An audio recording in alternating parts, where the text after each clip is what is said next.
Bom dia a todos. Bom dia. Uma satisfação estar aqui novamente, dando continuidade ao nosso estudo.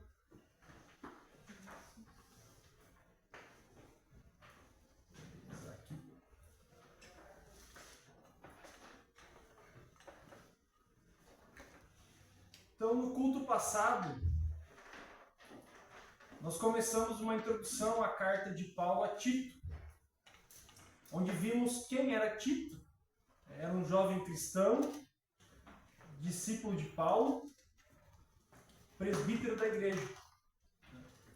Nós vimos onde ele estava na ilha de Creta, e quais eram os desafios, Pessoas difíceis e falsos mestres. Tito enfrentava uma série de problemas na igreja.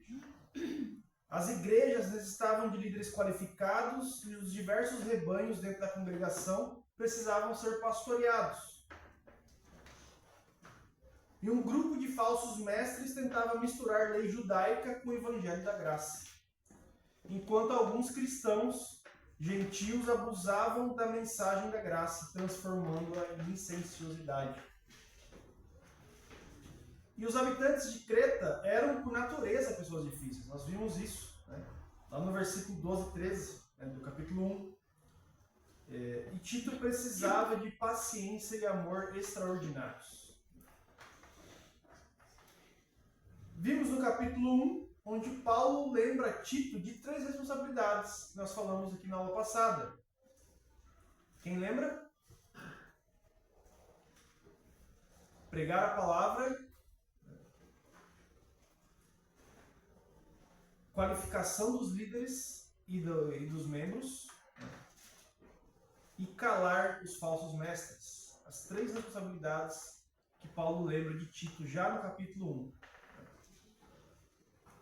1. Então hoje nós vamos começar, nós já lemos aqui na abertura do culto, Tito 2, do 1 ao 10. Então estaremos falando sobre isso hoje. Mas antes, baixem as cabeças, vamos fazer uma oração. Senhor Deus, amado Pai, graças te damos no teu Filho Jesus, que o Senhor, Pai, é o nosso Rei dos Reis, ó Pai.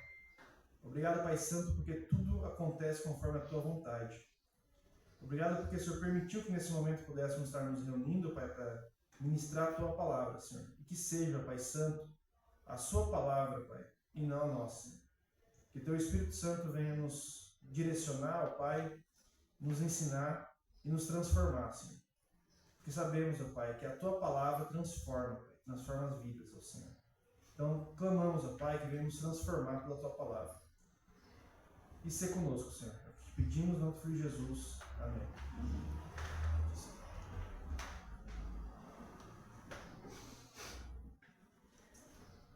Então, Tito 2, do 1 ao 10, nós fizemos uma leitura corrida aqui, Mas, ao contrário dos falsos mestres, Tito deveria falar o que convém a sã doutrina. Nós vemos isso já aqui no versículo 1. Tu, porém, fala o que convém a sã doutrina. Os falsos ensinamentos são para o corpo espiritual, a igreja, o que os micróbios são para o corpo físico. Vai prejudicando, vai adoecendo, até que uma hora, se deixar não cuidar, deteriora. A vida dos falsos mestres era mais de difamação do que de oração. Pela própria conduta, eles negavam as grandes verdades da fé.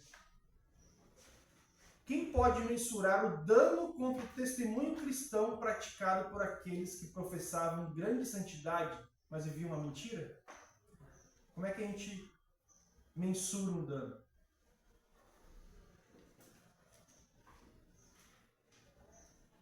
Então, pessoal lá fora. Então não dá para mensurar. Quando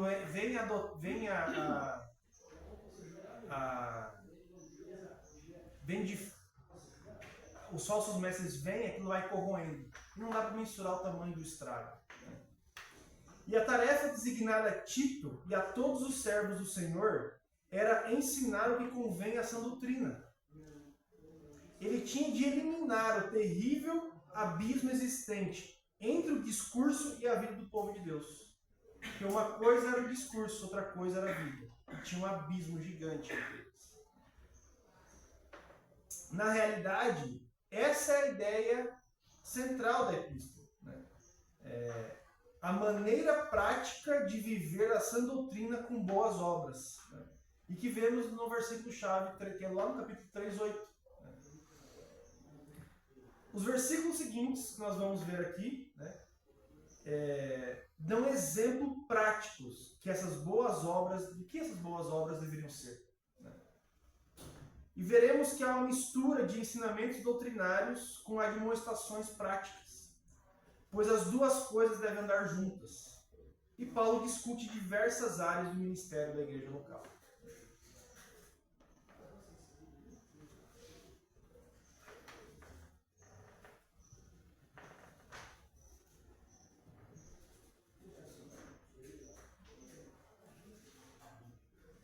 Então, viver a palavra de Deus, a sã doutrina.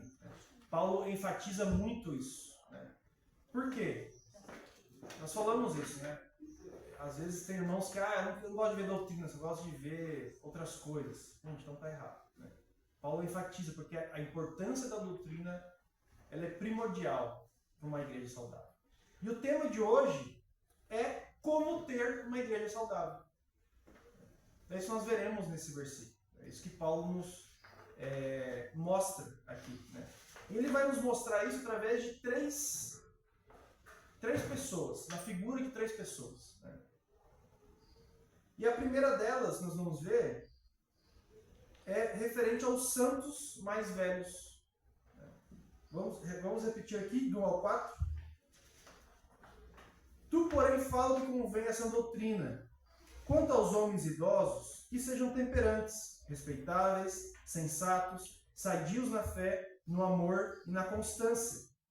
Quanto às mulheres idosas, semelhantemente, que sejam sérias em seu proceder, não caluniadoras, não escravizadas a muito vinho, sejam mestras do bem, a fim de instruírem as jovens recém-casadas. Então, até aqui. Então, nós vemos a figura aqui dos santos mais velhos, homem e mulher. Então, primeiro, quanto aos homens, é fácil o homem mais velho, mais jovem, como Tito, não entender ou mesmo negligenciar membros mais velhos de sua congregação. Conta um comentarista bíblico, Wiersbe, que certa vez um pastor disse a ele: quero uma igreja de jovens. Só que essa pessoa esqueceu que ela mesma vai envelhecer. A igreja precisa tanto dos mais velhos quanto dos mais jovens. E uns devem ministrar aos outros. Tem gente que fala assim, mas o que esse jovem vai querer me ensinar? Ou o jovem, mas lá vem ele querendo contar da vida e tal. Mas ela deve ser composta de mais velhos e mais jovens, e um deve ministrar aos outros. A graça de Deus permite transpor o abismo entre as gerações dentro da igreja. Isso pode ocorrer quando todos os membros, jovens e velhos, vivem de acordo com os padrões estabelecidos por Deus para a sua vida. Então, quando a igreja vive os padrões, isso é possível de acontecer. Os mais velhos devem ser, nós vamos ver aqui, adjetivo por adjetivo, temperantes. O que significa que devem ser sóbrios ou moderados. Antes de tudo, o sentido se refere à moderação no uso ao vinho, mas se estende ao cuidado em todas as áreas de conduta. Homens mais idosos tinham muito tempo livre e acabavam em excesso em várias áreas. Seja na bebida, seja em excesso em comida, em não fazer algumas coisas. Então, moderados, sejam temperantes. Tempere. O tempero, o que é temperar? O que acontece quando eu ponho pouco sal? Fica insosso. Né? Se eu ponho muito sal, salgado. Então, temperar é a medida certa. Então, ele está falando que idosos sejam temperantes em todas as áreas.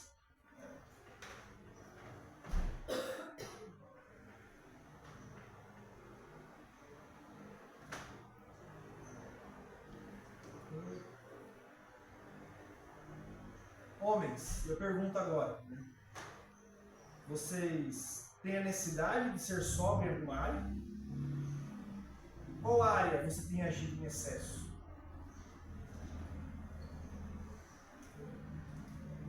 Segundo o adjetivo, o termo respeitáveis, que quer dizer sérios, mas não se refere aos que nunca riem ou aos tristonhos. Né? Vai ser sério, né? De seriedade, não de cara fechada. Né? A idade avançada traz consigo uma dignidade que gera respeito, e esse respeito confere a autoridade aos santos mais velhos. Como eu sou grato a Deus pelos santos respeitáveis que me ajudaram ao longo do meu crescimento espiritual. Homens, vocês têm sido exemplo de seriedade e autoridade? Terceiro termo, sensatos. O adjetivo sensato descreve a atitude mental que conduz à prudência e ao domínio próprio da vida. É o oposto de frivolidade e da indiferença que nascem da ignorância. Em Tito 1,8, esse termo é traduzido por sóbrio. Em 2,6, por criteriosos.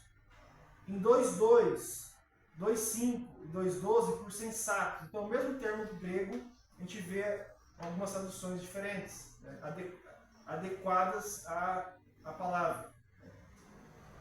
A seriedade de vida e de propósito é importante para a vida cristã, especialmente para os santos mais velhos, que não podem se dar ao luxo de perder tempo, algo que já não tem só. Né? Homens, vocês têm agido com prudência e domínio próprio?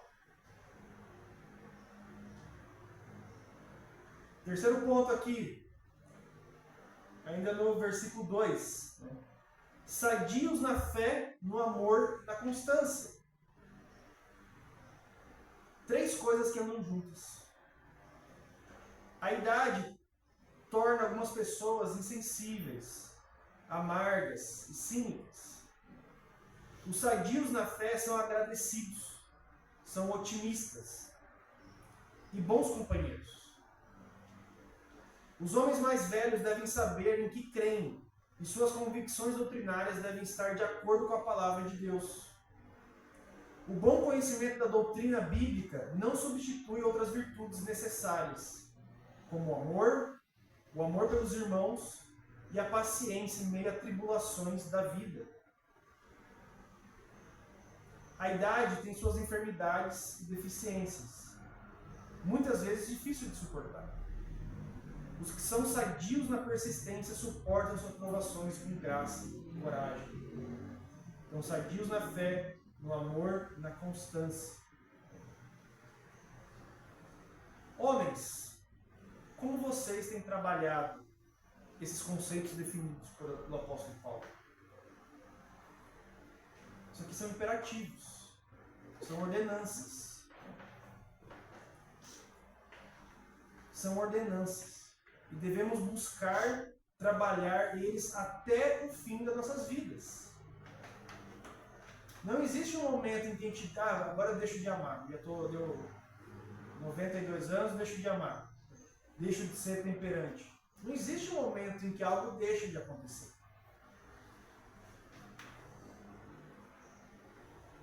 Envelhecer não quer dizer sofá, sombra e água fresca, mas dedicação total ao Senhor. Quantas mulheres? É possível que o termo semelhantemente, em Tito 2,3 aqui, né? Quantas mulheres idosas semelhantemente, né? seja uma indicação de que as mulheres mais velhas devem ter as mesmas qualidades que os homens mais velhos, bem como um acréscimo de outros atributos. O proceder ou comportamento dessas mulheres devem sempre refletir santidade. Sejam sérias em seu proceder. Não devem ser caluniadoras, né? Não caluniadoras. É o segundo ponto aqui. Que fazem acusações falsas. Paulo usa aqui a palavra grega diabos, que pode ser traduzida, que é usada para traduzir como diabo. Ou seja, ouvindo e espalhando fofocas, não sejam diabólicas. Por quê? Porque fofoca é coisa diabólica. E é um termo apropriado, porque a maledicência é diabólica em sua origem e em seu caráter. Elas não devem ser escravas da bebida, mas assim como os homens não podem se escravizar a nenhum alimento, bebida, medicamento e o que quer que seja. Mulheres, como anda o seu proceder? Tem agido com santidade? Com temperança? E tratando-se das mulheres mais velhas, a ênfase de Paulo é sobre o ensino. Sejam mestras do bem. Vamos lá, ao final do versículo 3. Mulheres experientes e piedosas normalmente são excelentes mestras. O verbo instruir, em Tito 2,4, a fim de instruírem,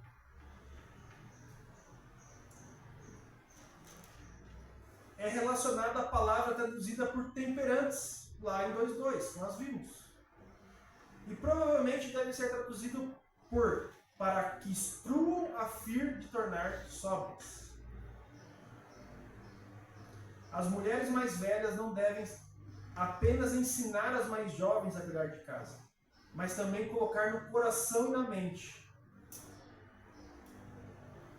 as atitudes espirituais e mentais corretas. Anos de estudo bíblico e de experiência prática a capacitaram a transmitir valiosos conselhos a principiantes da vida. De outra forma, cada nova geração seria condenada a aprender de maneira penosa, repetindo os erros do passado. O famoso "para que reinventar a roda?" Já escutaram isso?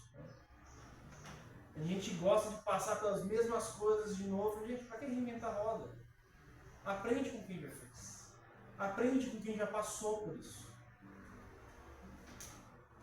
Embora a responsabilidade de ensinar seja atribuída aqui às mulheres idosas, toda pessoa jovem e sensata deve cultivar a amizade dos piedosos cristãos idosos e solicitar o conselho e a correção delas.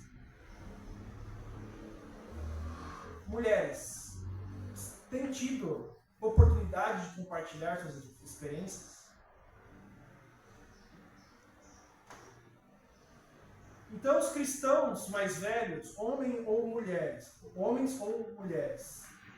são dos pilares do ministério da igreja local. Os aposentados têm tempo disponível para servir. É bom ver que muitas congregações estão organizando e mobilizando essas pessoas. E eu tenho sido grandemente ajudado por santos mais velhos que sabem orar, ensinar a palavra, visitar, resolver situações difíceis e ajudar a igreja a edificar. Muitas pessoas têm sido bênção na minha vida. Como vocês têm encarado o servir de Deus na idade avançada? Então, o primeiro ponto aqui, os santos mais velhos. O segundo ponto que ele nos ensina, os santos mais jovens. Tito 4, do B do 4b ao 12. 4b não tem, mas da metade do 4 ao 8.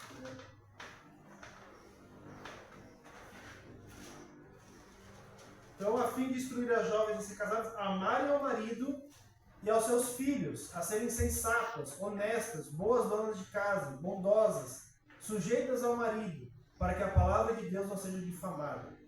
Quanto aos moços, de igual modo, exorta-os, para que em todas as coisas sejam criteriosos. Torna-te pessoalmente padrão de boas obras no ensino. No ensino, mostra integridade e reverência, linguagem sadia e irrepreensível, para que o adversário seja envergonhado, não tendo indignidade nenhuma que dizer a nosso respeito. Então, quanto às mulheres jovens, as mulheres piedosas de mais idade são responsáveis por ensinar as mais jovens a ser boas esposas, boas mães, boas donas de casa. E cabe às mais jovens ouvir e obedecer. O lar cristão era algo inteiramente novo. E as moças que eram salvas do paganismo precisavam acostumar-se com uma série de prioridades e privilégios diferentes. As que eram casadas com incrédulos precisavam de encorajamento especial. Pensa que no começo aqui está acontecendo um movimento diferente do que eram acostumadas. E elas passaram por muita coisa. Mais uma vez, para que reinventar? A maior prioridade do lar deve ser o amor. Como começa aqui com o apóstolo Paulo. O apóstolo Paulo fala. A esposa que ama o marido e os filhos está no caminho certo para ter um casamento e um lar feliz. Na sociedade ocidental, o homem e a mulher apaixonam-se e se casam. Mas lá no Oriente era diferente. E ainda é hoje. Os casamentos eram menos românticos. Era comum um homem e uma mulher se casarem e depois terem que aprender a amar um ao outro. Provavelmente Efésios 5, do 18 a 33, seja a melhor passagem das Escrituras para o marido e mulher que desejam amar um ao outro, segundo a vontade de Deus. Efésios 5? 18 ao 33.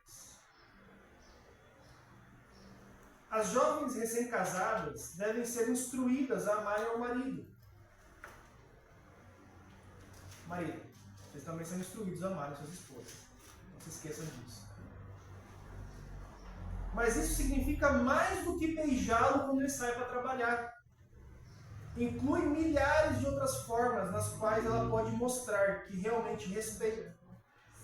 Por exemplo, reconhecer sua liderança em casa, não tomar decisões importantes sem ele, manter a casa em ordem, prestar atenção na aparência pessoal, viver dentro de suas responsabilidades financeiras, confessar prontamente, perdoar graciosamente, manter as linhas de comunicação sempre abertas, evitar criticar ou contradizer o marido diante dos outros e dar apoio quando as coisas vão mal.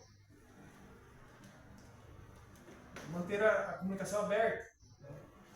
Às vezes eu brinco com a Pri, né? Brinca, mas você deveria fazer. Eu falo, não, você me falar, não adivinha. Seja transparente. Marido e mulher tem que ser transparente no caso. Fala o que precisa. Deixa claro. A arte da comunicação é fazer que o que um fala, o outro entenda exatamente aquilo que o outro quer. E é uma arte. Porque não é fácil. Em qualquer lugar. Não só no casamento. No trabalho, em qualquer lugar. Isso.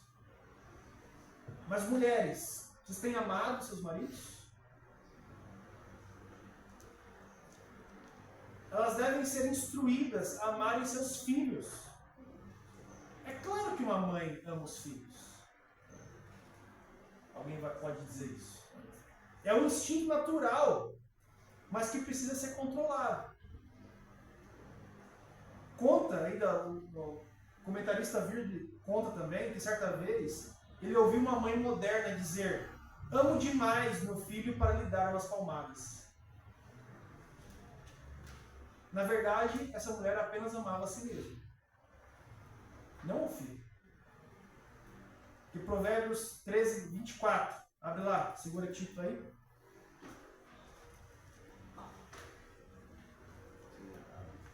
Provérbios 13, 24.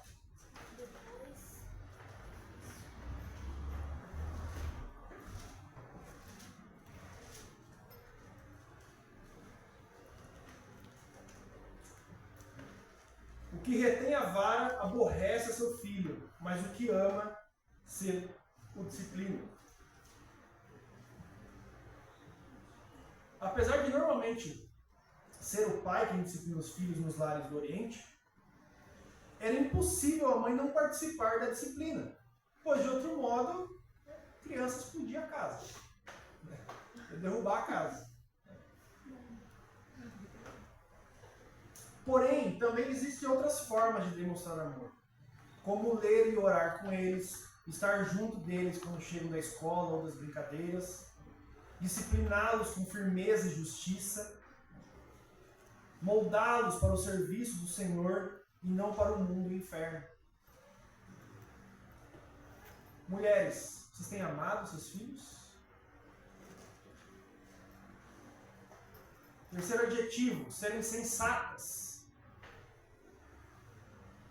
Que é uma conhecida referência à sobriedade. Ou temperantes, que nós vimos lá no 2.2. A forma de ver as coisas determina o resultado. E a pessoa que não pensa corretamente, não age corretamente. A mulher precisa ter uma visão correta e disciplinada de seu ministério no lar. Isso significa ter o bom senso do que lhe é apropriado como cristã e evitar exageros. Assim como os homens. É o mesmo termo que nós vimos no 2.2.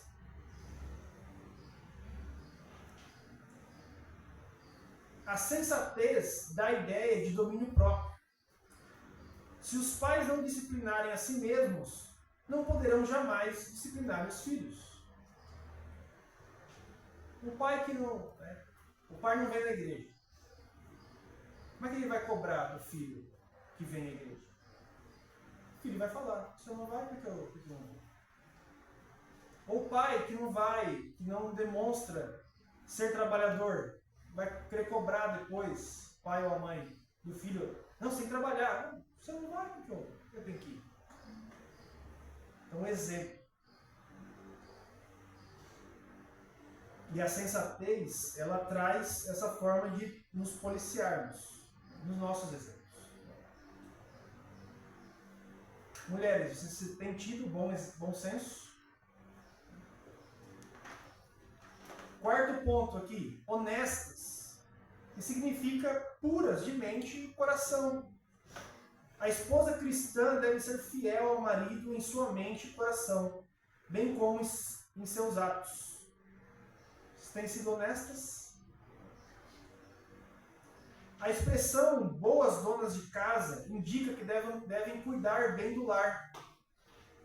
Paulo dá essa mesma recomendação em 1 Timóteo 5,14.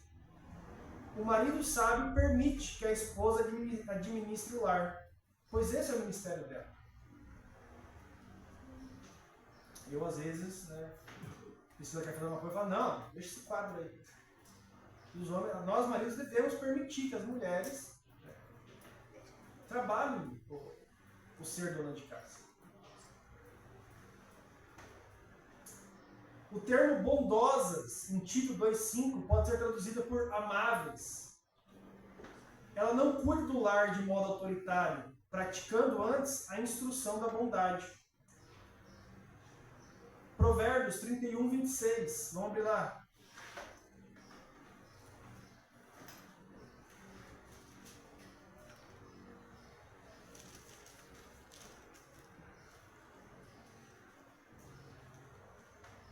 Provérbios 31, 26.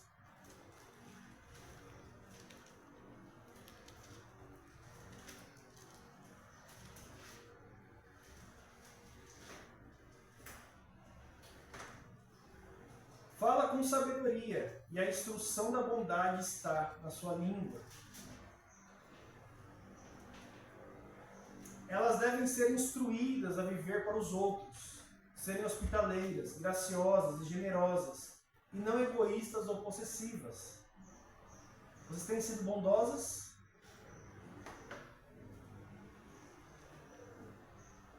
E apesar de a esposa ser a dona de casa, o marido é o líder do lar, de modo que a esposa deve ser obediente. Se a mulher é mais dotada e capaz que o seu marido, em vez de dominá-lo, deve encorajá-lo e ajudá-lo a ser mais ativo na liderança do lar e no serviço da igreja. Mas onde existe o amor, 2:4, a ordenança aqui, a obediência não é penosa. E onde há o desejo de glorificar a Deus, não há dificuldade que não possa ser superada. Quinto ponto aqui, ainda no versículo 5. Para que a palavra de Deus não seja difamada. Trata-se de um excelente motivo para a cooperação e obediência no lar. É triste ver problemas de família e até mesmo divórcios no meio dos cristãos servirem de motivo para os incrédulos zombarem da Bíblia. Ao longo da carta, Paulo mostra-se consciente da reprovação que a vida incoerente de seu povo trouxe para a causa do Senhor. É normal ter as discussões, né? Mas não pode chegar a um ponto disso ser usado para difamar a palavra de Deus. Tanto marido com mulher, quanto pais com os filhos. Mas, agora quanto aos homens.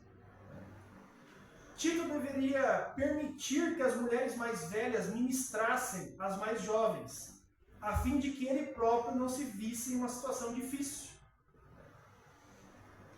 dele estar lidando com as jovens. Então, Paulo instrui para que as mulheres mais velhas façam isso.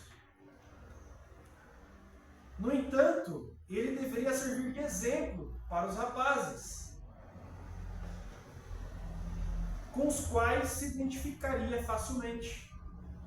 A exortação e o exemplo eram suas ferramentas para edificá-los na fé. Vemos isso aqui no 6 ao 7. Deveria exortá-los a ter domínio próprio, pois as tentações eram muitas. Tito é aconselhado a exortar os moços, e a advertência específica é que eles sejam criteriosos e tenham autocontrole. Trata-se de um conselho apropriado, considerando que a juventude é um período cheio de entusiasmo, de energia turbulenta e de impulsos ardentes. Em todas as áreas da vida, eles precisam aprender o controle e equilíbrio. Homens, vocês têm sido criteriosos?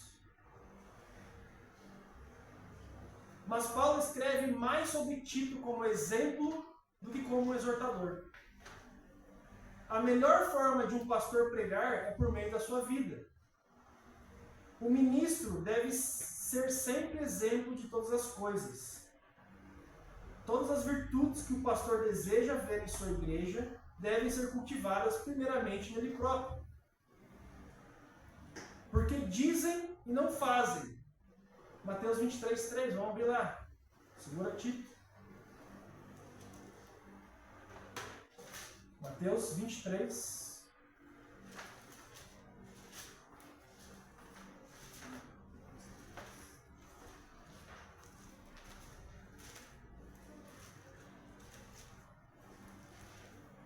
Jesus falando aqui com referência aos fariseus. Fazei e guardai, pois tudo quanto eles vos disserem.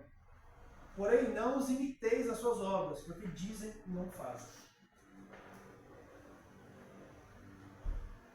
Mais uma vez, para ter autoridade em casa, nós temos que ser exemplos. Pais têm que ser exemplos para os filhos. Senão não tem como exigir deles. Dizem e não fazem.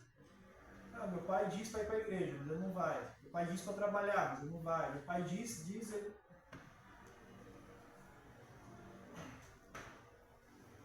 Dizer e não fazer é hipocrisia.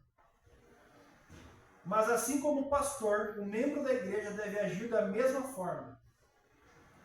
Pois a melhor forma de pregar a palavra aos incrédulos é por meio da sua vida.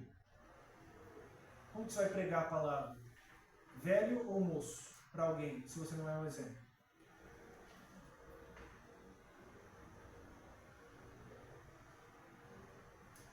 O termo grego, tipos, que é traduzido aqui como padrão, ele dá origem à palavra tipo. É tipo T-Y-P-O-S, no grego. Mas ele dá origem à palavra tipo, e significa originalmente uma estampa. Tito deveria viver de tal modo a imprimir sua estampa espiritual na vida dos outros.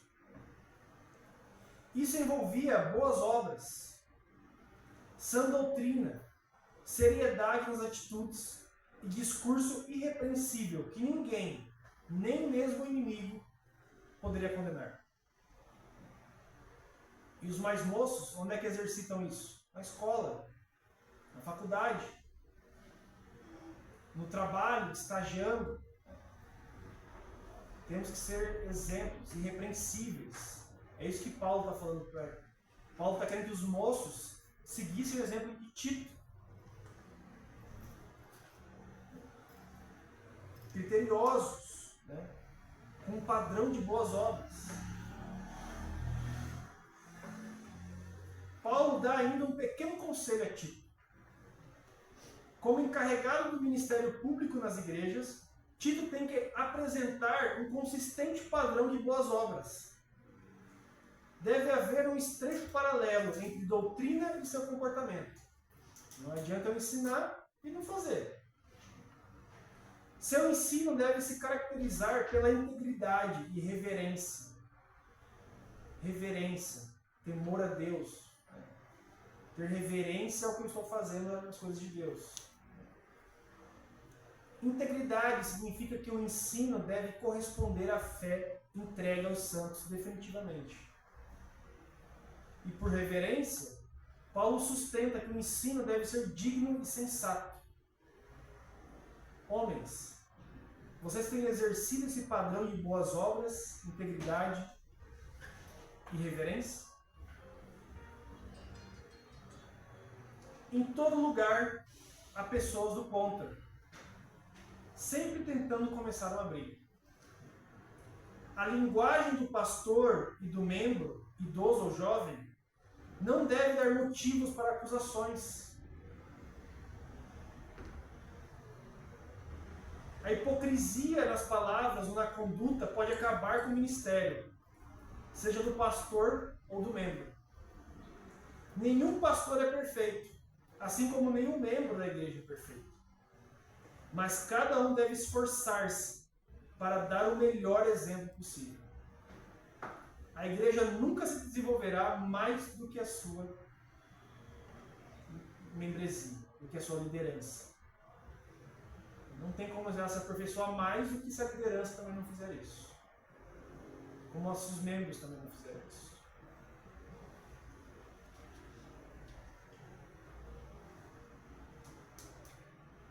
Então, como ter uma igreja saudável? Começando pelos mais idosos, passando pelos mais jovens. Só que Paulo também dá uma terceira pessoa aqui, que ele direciona, que são os santos servos. Ou no nosso linguajar de hoje, os santos empregados. Vamos ver lá, do 9 ao 10. Quanto aos servos, que sejam em tudo obedientes ao seu Senhor,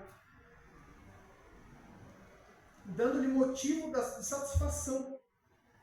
Não sejam respondões, não furtem, pelo contrário, deem prova de toda a fidelidade, a fim de ornarem em todas as coisas a doutrina de Deus, nosso Salvador. Instruções especiais são agora apresentadas aos servos, ou escravos. E devemos lembrar aqui que a Bíblia, ela reconhece a existência de instituições que não necessariamente aprovam. O Antigo Testamento, por exemplo, relata a vida poligâmica de muitos patriarcas, ainda que a poligamia nunca tenha sido desejo de Deus para o seu povo. Segura aí, Deuteronômio 17:17.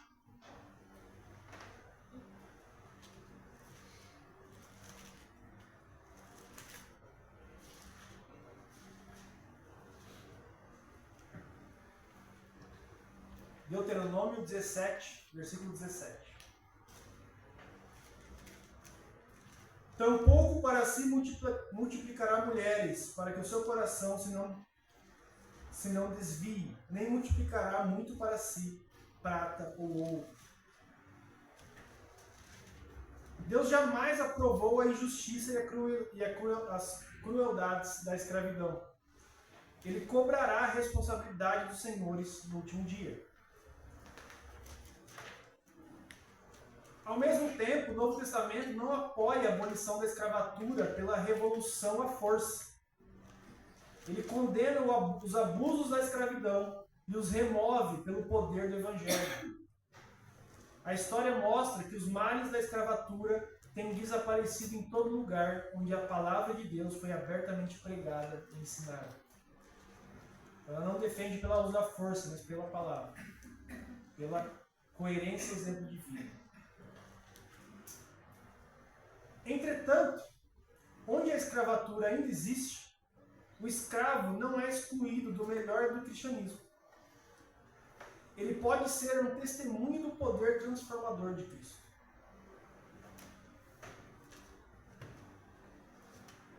E adornar a doutrina de Deus, nosso Salvador. No Novo Testamento é dedicado mais espaço aos servos do que aos governantes das nações. Pode ser uma indicação de sua relativa importância no reino de Deus. Os servos cristãos devem ser obedientes ao Senhor Deus e ao Senhor dele, exceto quando esse Senhor quer que você desobedeça a Deus. Aí ele manda não obedecer. Nesse caso, como cristãos, teriam de recusar e sofrer as consequências com paciência.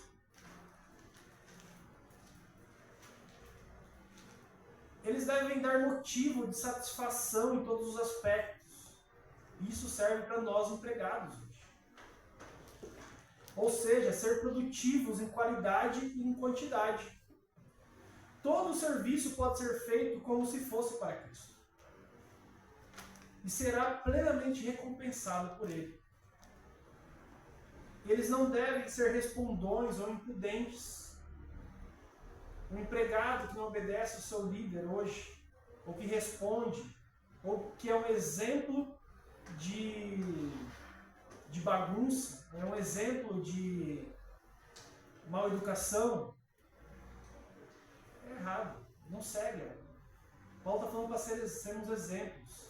Não sermos respondões, tratarmos com educação, com respeito, né? E fazer com vontade, com qualidade, né?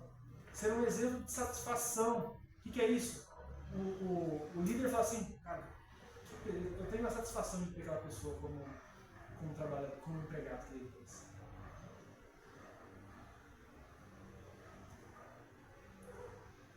Muitos escravos tiveram o privilégio, e muitos empregados hoje tiveram o privilégio de conduzir os seus amos ou seus líderes ao Senhor Jesus nos primeiros tempos do cristianismo. E hoje também. Principalmente porque a diferença entre eles e os servos pagãos eram muito evidentes. Assim como hoje é muito evidente a diferença de um empregado cristão e um empregado pagão. E uma das mais óbvias diferenças estava no fato de que os cristãos não caíam no pecado habitual de outros escravos, ou seja, furto. Ele fala que não furtem. A ética cristã os atou à estrita honestidade. Não é de se admirar que os servos cristãos tinham preços mais elevados em leilões públicos do que os pagãos. Eles não tinham ética. eram bem reconhecidos, eram bem recomendados. Seus líderes recomendariam vocês hoje a trabalhar? Se alguém perguntasse, se uma outra pessoa perguntasse ao seu líder hoje, você recomendaria ele para trabalhar aqui numa empresa ou em outro lugar? O que será que o seu líder falaria para você? Não, cara, esse cara tem vários contrapontos aqui, viu? É mal educado, ou não, cara, é um excelente, eu recomendaria ele a outro lugar. Qual seria a recomendação? Em geral, eles eram ensinados a mostrar fidelidade completa e verdadeira. Eles tinham que ser totalmente dignos de confiança e assim ornar a doutrina de Deus, nosso Salvador, em cada aspecto da vida e do serviço. O que era válido para os escravos cristãos devem ser válido para todos os empregados cristãos de hoje. Empregados, vocês têm sido motivos de satisfação e obediência?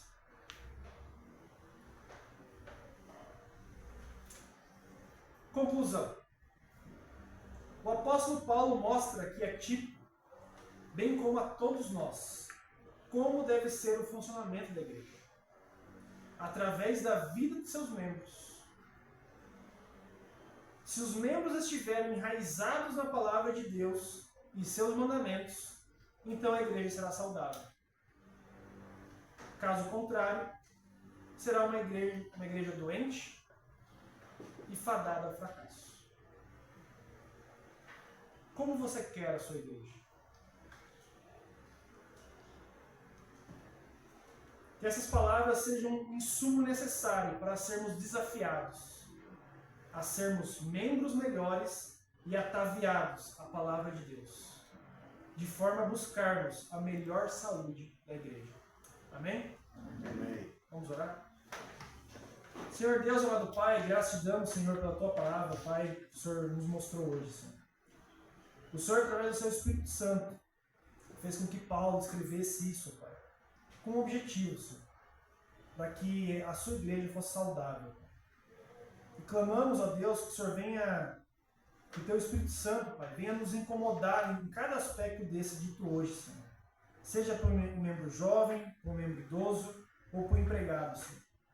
Ó Deus, nos incomoda, Senhor, a ponto de estarmos buscando melhorarmos em cada um desses aspectos, Pai, para que isso venha refletir numa igreja saudável, Senhor. E clamamos, ó Pai, trabalhar para Ti, para o Senhor, tudo para a honra e glória de Jesus Cristo, Pai, e não a nós, Senhor. Nos ajuda, Pai Santo, é o que clamamos, Pai, e que o Senhor venha, Pai, se agradar de nós. Eu te agradeço, em nome do Teu Filho Jesus. Amém. Amém.